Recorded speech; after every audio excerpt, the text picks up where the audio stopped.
Hello and welcome to edupediaworld.com. So friends, in video of gravitation, we are going to talk about the concept of thrust and pressure, and we will also talk about buoyancy and Archimedes principle. So let's move on. Now, what is thrust and pressure?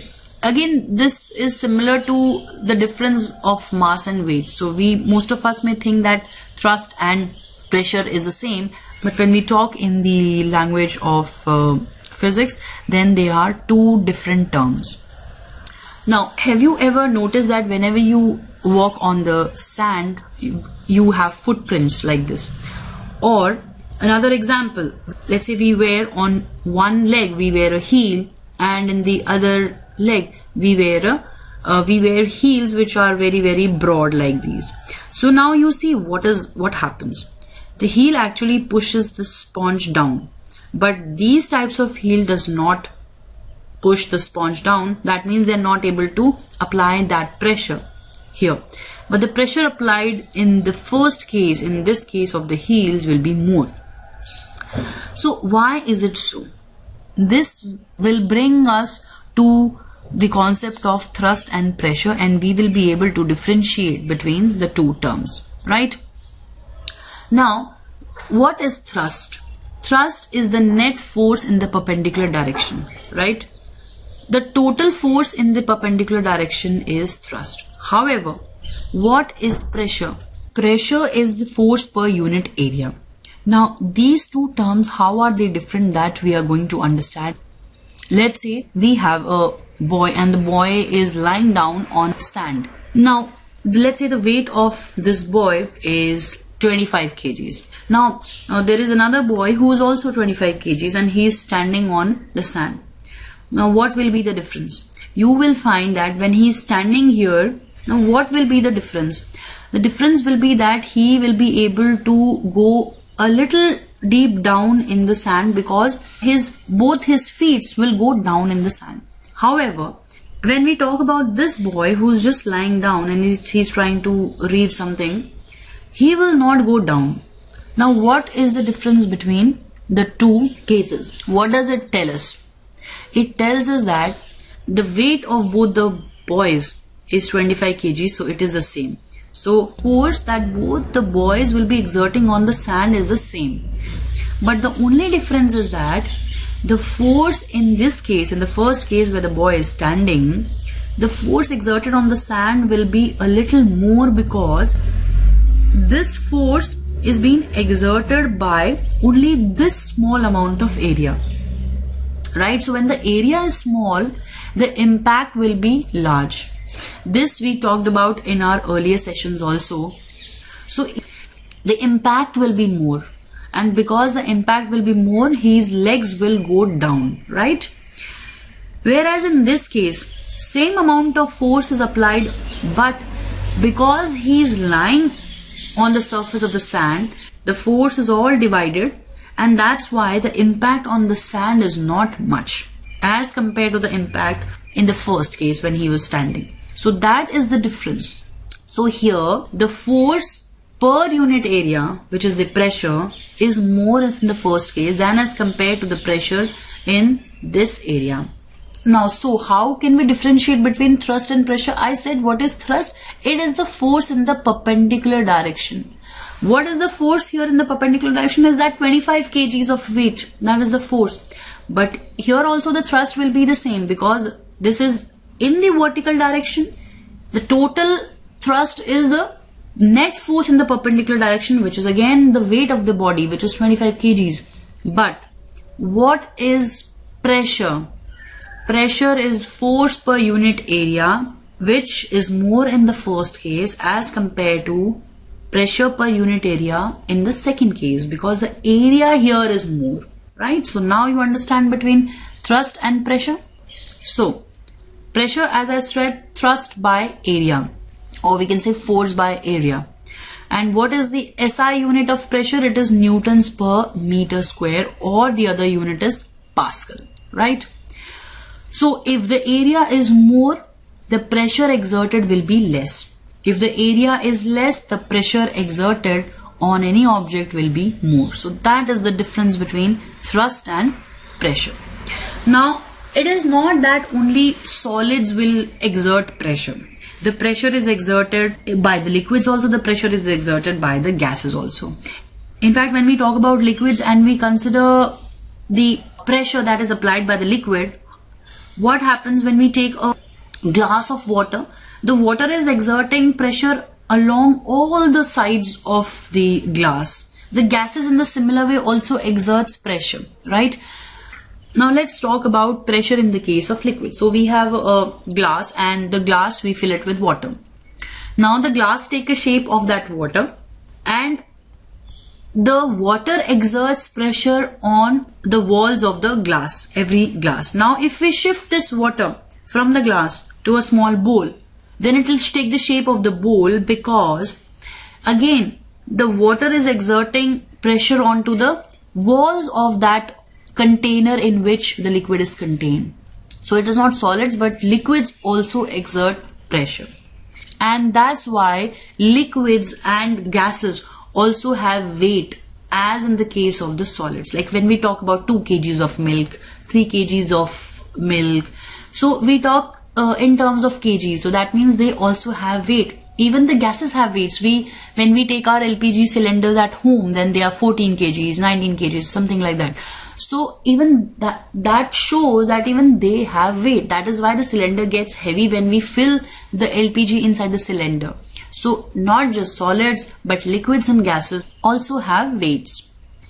Now we will talk more about the liquids. Why do you think that the ship floats on the water? It's a huge, you make a small paper boat and you try to float that in water, it will float, because you may say it is very, very light, so it is floating on the water. What about huge ships? Ships that carry thousands and thousands of passengers, ships that carry so many equipment, so many trucks. What happens in the case of large ship? And those ships are not made up of light material, but those ships are made up of metal and steels and those heavy materials. So what happens in the case of water? Similarly, when we swim, have you ever noticed that whenever you swim, you feel very light? When you are walking, you don't feel that light, but when you're swimming, you feel yourself to be very, very light. Why does a ball float on the surface of water? You throw a plastic ball on the surface of water, that also floats. So why does it happen? And we are going to understand these small things that we just discussed by introducing the concept of buoyancy. And the concept of buoyancy we are going to learn about by considering this small example. So let's say we have a huge container which has water filled in it, and we take a small object. So let's say this yellow color ball is the object, right? Now let's say the body is now over the surface of the water. So there are 2 forces, as I said. One is the gravity, another one is the upthrust. Now what is upthrust? Upthrust is the force which is acting opposite to the direction of the gravity, that is in the upward direction, and it will always act in the case of the liquids, right? So here, because the object is floating on the surface of the water, there is gravity and there is upthrust. But what can we say? We will say that the upthrust in this case is more than the gravity, because had the gravity been more, then the body would have been a little down into the water. It would have been sinking into the water. In this case, the upthrust is more, so that's why it is floating on the surface of the water.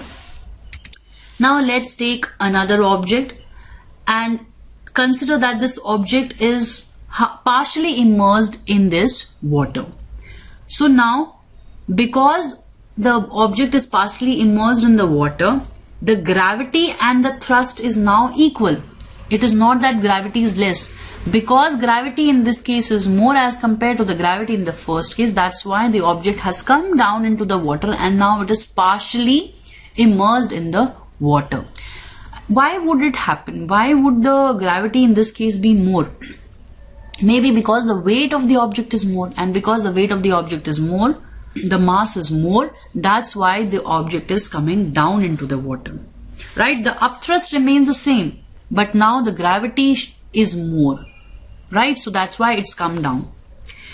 Another example, we take a third object, and in this case what we see here, that the object is fully immersed into the water.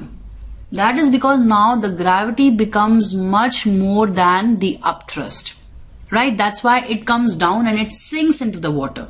And after some time it may just come at the bottom of this container, it may rest here at the bottom. In this case, what happens? In this case, the gravity is more than the thrust. So now what do you infer from this example? This example tells us that, see, in all the three cases the upthrust is the same. What is different is the force of gravity with which it is pulled. And this change in the force of gravity is because these three different objects will have different mass. This object must be light. This object must be slightly heavy. And this object must be even more heavy. Right? So if the gravity is more, the object will sink down. If the upthrust is more, then the object will float. If both of them is equal, then the object will be partially floating in the water. Now let's say we replace the ball with a bottle. So in the first case, what will happen, because the bottle is floating on the water, is because the gravitational force with which it is pulled down will be less than the upthrust. In the second case, it is again partially immersed in the water. So now in the second case, what did we do? The weight of the bottle must be more. That is why it comes down and partially it is floating in the water. And how can we do that? How can we increase the weight of the bottle? By filling water in the bottle. If we fill water in the bottle, then the bottle will be heavy and the gravitational force will be more. So now because upthrust and the gravitational force, they balance each other, so the bottle is partially immersed. Let's say what we do in the third case is that we fill the bottle till the top. So the bottle becomes heavy and the bottle, you will see, will immediately come down and rest at the bottom. Is because now since the bottle is heavy, the weight of the bottle is more, and that's why the gravitational force with which it is pulled down will be much more than as compared to the upthrust of the bottle, and that's why it will sink. Now, so in another example, let's say we have a container, a glass container, and we fill that glass container with water, and we take two objects. One is the nail and one is the cork. Now you will see that the nail goes down and rests at the bottom of the water, whereas the cork will keep floating on the surface of the water. So what can we say? The nail sinks down, but the cork floats on the surface of the water. And why is that so? Because here comes the term density. In all those cases that we studied, in the case of the bottle, in the case of the ball, the actual reason is density. Because the density of the cork is less and the density of the nail is more, that's why the cork floats. Right? What is density? Density is mass by volume. Right? That is mass of the cork by the volume. And because the density of the cork is less, then the upthrust will be more. So now you relate this concept with the previous examples that we have just discussed. We talked about the example of a ball. So what about the density of the ball? The density of the ball was less because it is light. And that's why the upthrust in that case was more. Now, but let's say we take a cork ball, not a plastic ball, but we consider a cork ball with which we play cricket.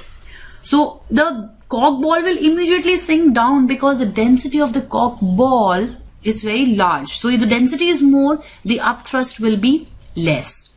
And in the case of the bottle that we talked, when we fill the bottle with water, then the density becomes the highest.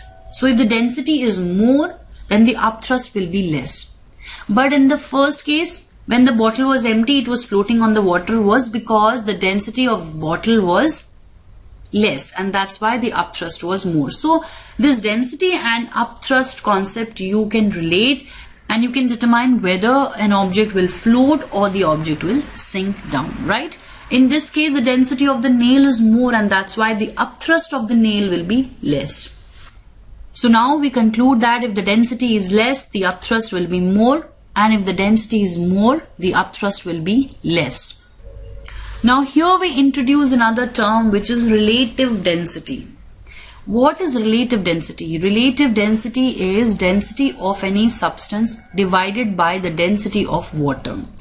And this term relative density has no units because it is the division of the same quantity. One is also density, another one at the bottom is also density. So when we divide them, it has no units, right? Now, where does this concept of relative density come into play? How can it help us? Let's say we have water. If the density of the object is less than the density of the water, then it will float on the water.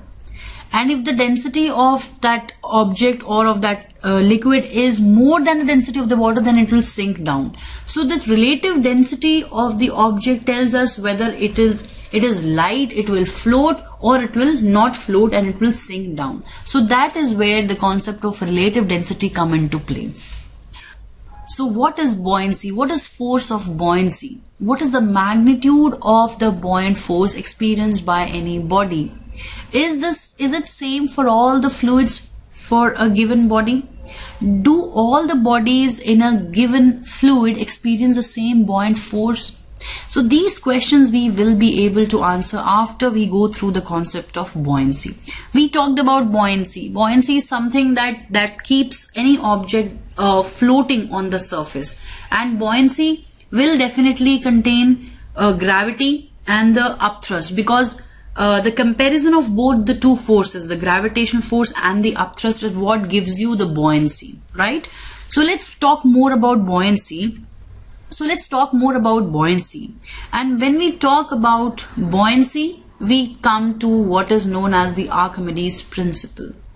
Archimedes principle says that when a body is immersed fully or partially in a fluid, it experiences a force, an upward force, that is equal to the weight of the fluid displaced by it.